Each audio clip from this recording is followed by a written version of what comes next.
നമസ്കാരം, എല്ലാവർക്കും വലിയ പെരുന്നാൾ ആശംസകൾ. ഓറോട്ടി ഫുഡ് ചാനലിൻ്റെ മറ്റൊരു എപ്പിസോഡിലേക്ക് സ്വാഗതം. ഇന്ന് നമ്മൾ ബക്രീദ് ആയിക്കൊണ്ട് ഒരു പത്തിരിയുടെയും കോഴിക്കറിയുടെയും റെസിപ്പിയുമായിട്ടാണ് എത്തിയിരിക്കുന്നത്. അപ്പോൾ ബക്രീദ് എന്നൊക്കെ പറയുമ്പോൾ എനിക്ക് ഓർമ്മ വരുന്നത് എൻ്റെ കളിക്കൂട്ടുകാരൻ സഫീർ സലീമിനെയാണ്. അപ്പോൾ അവൻ ആ കാലത്ത് എനിക്ക് തിക്കിടിയും അതുപോലെ തന്നെ പിടിയും കോഴിയും അതൊക്കെ കൊണ്ടുതരുമായിരുന്നു ആ ദിവസത്തിൽ. അപ്പോൾ അതൊക്കെയാണ് ബക്രീദ് എന്നൊക്കെ പറയുമ്പോൾ എനിക്ക് ഓർമ്മ വരുന്നത്. അപ്പോൾ എല്ലാ കൂട്ടുകാർക്കും ഒരിക്കൽ കൂടി ബക്രീദ് ആശംസകൾ നേർന്നുകൊണ്ട് നമുക്ക് നേരെ വീഡിയോയിലേക്ക് പോകാം. കുറച്ച് കരുവാപ്പട്ട്, കുറച്ച് ഗ്രാമ്പു, 5-6 കുരുമുളക്, 3-4 പെരുംജീരകം, ഇത്ര നമുക്ക് ഇട്ട് കൊടുക്കാം.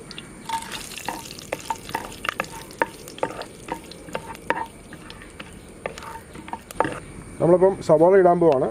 വളരെ ചെറുതായിട്ട് ചോപ്പ് ചെയ്ത് വെച്ചിരിക്കുന്ന 3 സവാളയാണ് ചേർക്കുന്നത്.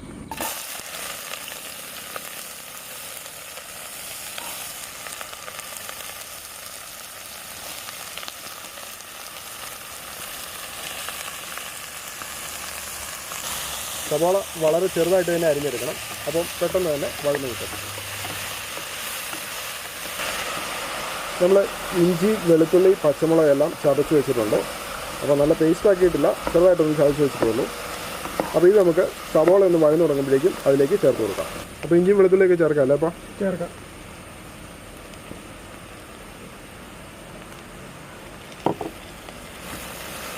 ഇനിയിപ്പം ഇതിൻ്റെ എല്ലാം പച്ചമണം മാറുന്നത് വരെ നന്നായിട്ട് ഇളക്കി വഴറ്റിയെടുക്കണം. സവോളയും നന്നായിട്ട് വഴന്ന് വരണം. അപ്പോൾ ഉപ്പൊടി ചേർക്കാം അല്ലേ?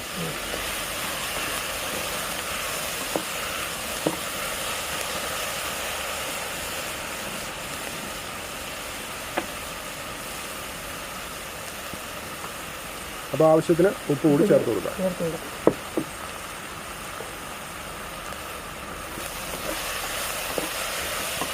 സവാള നല്ല ബ്രൗൺ നിറമാകുന്നത് വരെ വഴറ്റിയെടുക്കുക. ഇത് എത്രത്തോളം ബ്രൗൺ നിറമാകുന്നോ അത്രത്തോളം കറി ടേസ്റ്റി ആയിരിക്കും.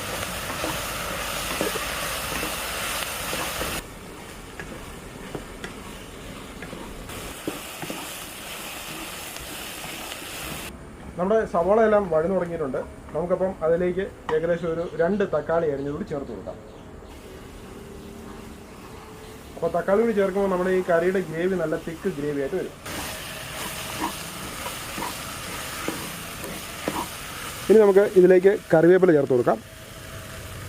അപ്പോൾ മല്ലിയില വേണമെന്നുണ്ടെങ്കിൽ മല്ലിയില വേണമെങ്കിൽ ചേർത്ത് കൊടുക്കാം.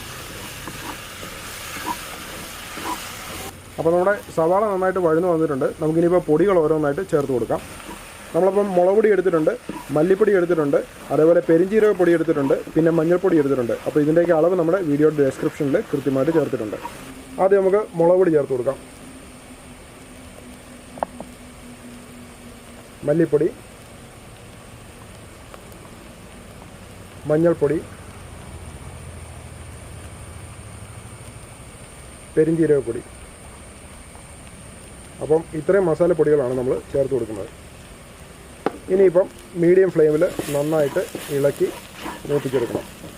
അപ്പോൾ ഈ പൊടികളുടെയൊക്കെ പച്ചമണം മാറുന്നത് വരെ നന്നായിട്ട് ഇളക്കി മൂപ്പിച്ചെടുക്കുക. ഏകദേശം 1 ടീസ്പൂൺ കുരുമുളക് പൊടി കൂടി ചേർത്ത് കൊടുക്കാം.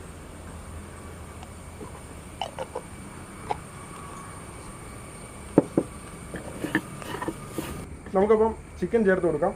ഏകദേശം 1 kg ചിക്കൻ ഉണ്ട്. ഇത് ചിക്കൻ ചേർത്ത് കൊടുക്കാം. ഇനിയിപ്പോൾ നന്നായിട്ട് ഇളക്കി യോജിപ്പിക്കാം.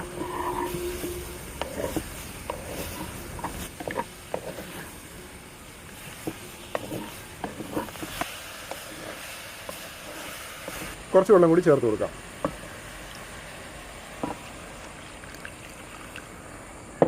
ഇനിയിപ്പോൾ നമുക്കിതൊന്ന് ഇളക്കിയതിന് ശേഷം മൂടി വെച്ച് വേവിക്കാം.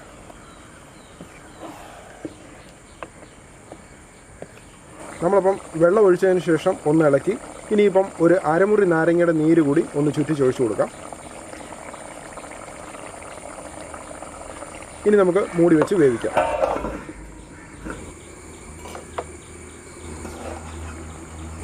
ഇടയ്ക്ക് നമുക്കൊന്ന് ഇളക്കി വെക്കാം.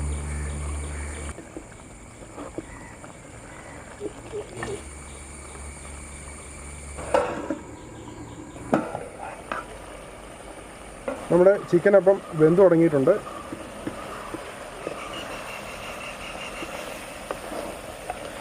ചാറൊക്കെ കുറച്ച് പറ്റിയിട്ടുണ്ട്.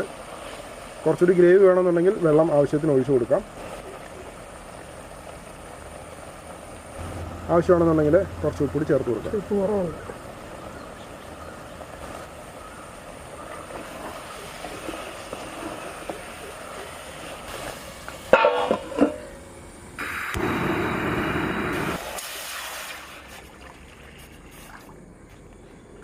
നമുക്കാദ്യം പത്തിരിക്കുള്ള മാവൊന്ന് കുഴച്ചെടുക്കാം.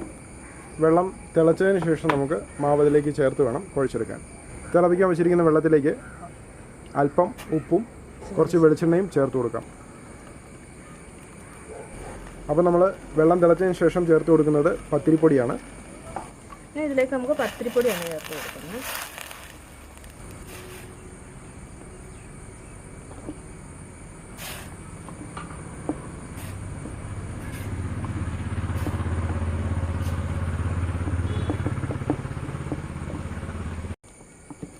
നന്നായിട്ടൊന്ന് കുഴച്ചിട്ട് നമുക്ക് കുറച്ച് സമയം മൂടി വയ്ക്കാം. എന്നിട്ട് കൈകൊണ്ട് നന്നായിട്ട് കുഴച്ചെടുക്കണം. അപ്പോൾ അത്യാവശ്യം ഒന്ന് ചൂട് കുറഞ്ഞു കഴിഞ്ഞാൽ ചെറിയ ചൂടി നമുക്ക് കൈകൊണ്ട് നന്നായിട്ട് ഇളക്കിയെടുക്കാം.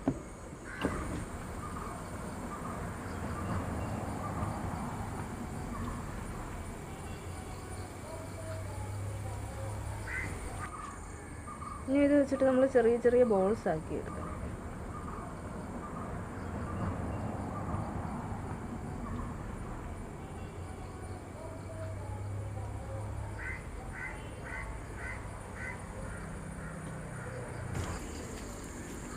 അപ്പോൾ നമ്മൾ മൊത്തം മാവും ചെറിയ ബോൾസായിട്ട് ഉരുട്ടിയെടുത്തിട്ടുണ്ട്.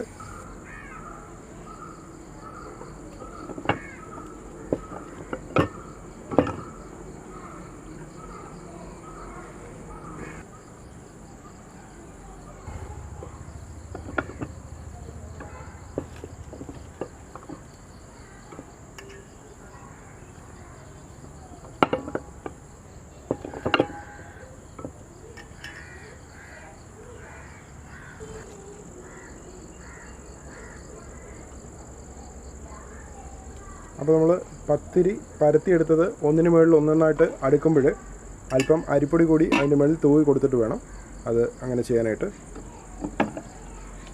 അപ്പം പത്തിരി പരസ്പരം ഒട്ടി പിടിക്കാതിരിക്കുന്നതിന് വേണ്ടിയിട്ടാണ് അങ്ങനെ ചെയ്യുന്നത്.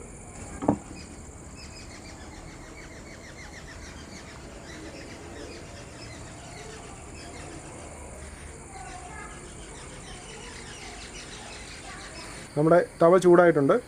നമുക്കിനി പത്തിരി ചുട്ടെടുക്കാം.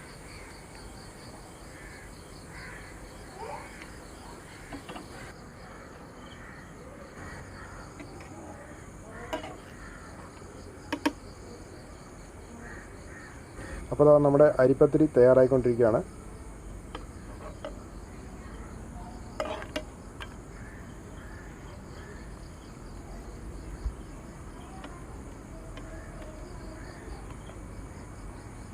പത്തിരി ചുടുമ്പോൾ നിറം മാറി വരരുത്. അതിനു മുമ്പ് തന്നെ നമുക്ക് അത് തവയിൽ നിന്നും മാറ്റണം.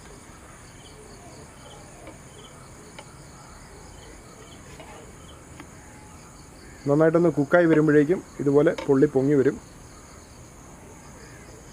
അങ്ങനെ വന്നു കഴിഞ്ഞാൽ ഉടൻ തന്നെ നമുക്ക് തവയിൽ നിന്ന് ഇത് മാറ്റാം.